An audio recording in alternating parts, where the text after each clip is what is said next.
UD, can you take us through what your read on what just the emotions, not just of your team, but obviously you're a leader in this league, you're a leader for guys in the bubble. Can you sum up how dramatic the last 4 or 5 days have seemed?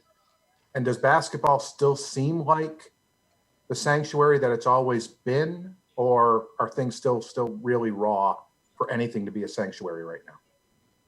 Everything's still really raw. I don't think anybody can prepare, themselves for, what's going on inside the bubble and what's going on outside the bubble. Nobody can be prepared for this type of situation. So emotions are still really raw. Still a lot of, pain and, frustration. I think we had a couple of days to kind of, regroup, grieve a little bit, figure things out while we're here in the bubble. But ultimately, I think the huge platform that we have, right now in the bubble with the NBA is the best opportunity that we have to bring, some sort of justice and continue to spotlight the things that are going on in the world today. So collectively, as a unit, we're in the bubble, we're stronger. When you thought after 17 years of doing this, one follow, Michael, sorry. You thought, I'm guessing you thought that after 17 years, particularly what's gone on in the last few months in this country, I thought you probably thought you'd seen it all. And then that meeting Wednesday night, just what were your takeaways from what the mood what was like in there? And a lot of guys gave you a lot of credit for speaking your mind. Was that something you went in there planning to do, or did you sort of read the room and decide that you had to speak? No, I never really planned to say anything. I actually try to plan to keep quiet, but it's a lot of uncertainty, and like I said, nobody really knows what to do in situations like this. So, a lot of pain, a lot of suffering, a lot of frustration. But everybody knows that something needs to be done, but nobody really knows what to do. So, that night was a rough one, but we figured it out, man. And ultimately, the NBA is back. We have the opportunity and the platform to continue to, like I said, shed light on what's going on. Jason Jackson.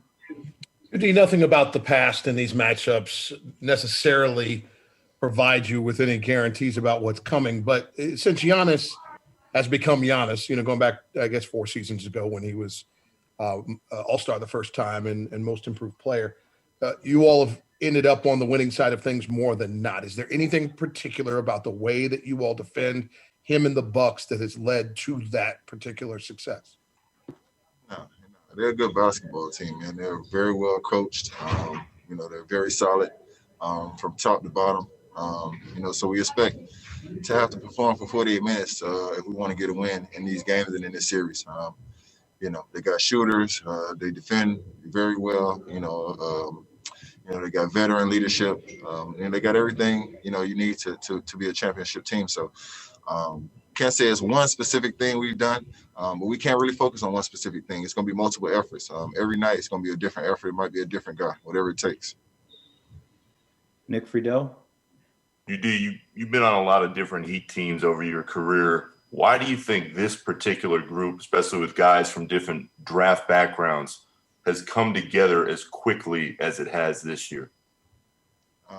It's been a strange year, man. 2020 has been a strange year. And I think, through times like this, people come closer together. I think this team has definitely grown closer together throughout everything that's going on in 2020. And that's something that, as a team and, when you're striving to win a championship, the closer you can be, just gives you a bigger edge in order to achieve that goal. So, through 2020, through all the ups and downs and the frustrations and the pains and uncertainties and everything we've gone through, this team, has found a way to continue to grow stronger and get closer. Clay Ferraro. Hey, UD, you said going into the bubble, you felt you guys had as good of a chance as anybody, and now you face as tough as a matchup as anybody has faced. Do you still feel that way, and what is it about this group that makes you feel that way? Where you from? You think I'm going to change the way I felt? Of course not, but I need to hear. Who you right for? Because if you right for somebody else from Miami, you didn't know what that answer was. Dude, I'm from Local 10. This is so you can tell Clay, us. Clay, cut that out, man. I might not know you by the name or your voice because I can't see you, but damn well I ain't going to change my opinion on that. I feel like we can win it, and I feel like we have just as good an opportunity. When you look at everything that's going on right now, this team was built for the bubble, man. This team was built for the bubble. You talk about, tough. When you talk about hard nose, when you talk about work ethic, when you talk about mentally tough, and there's no mentally tough team in this bubble. There's no mentally tough leader in this bubble. And Miami Heat was built for anything. And,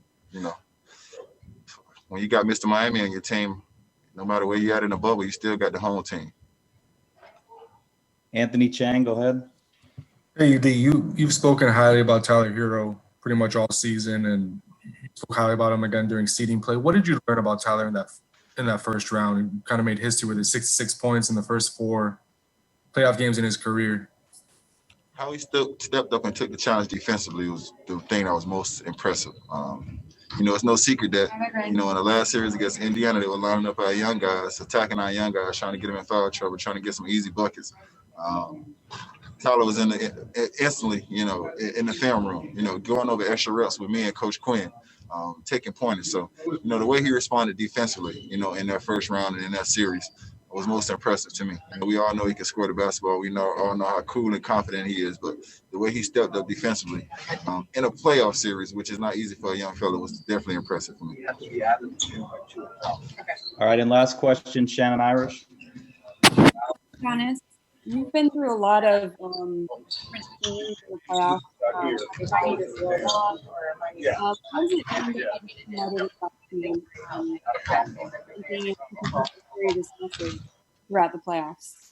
Went in and out a little bit, Shannon. I couldn't hear the last part. Sorry. What does it mean for you to have this United in Black campaign and to be able to continue to carry the message throughout the playoffs? Hey, Shannon, go Gators. For me, whatever it is, I think it has to be united. You know what I mean?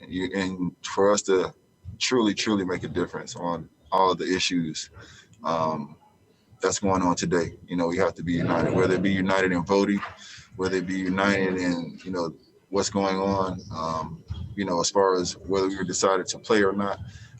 Whatever we do, it has to be united. So United in Black, it's an amazing, slogan. I think it's a great thing to follow. But for me, the biggest thing about it is just being united. And I feel like moving forward, whatever happens, as long as we're united, we give ourselves the best chance to have change. All right, UD, that's it. Thank you for your time. Appreciate it. All right, little side, take it easy, bro. Go Gators, Shannon.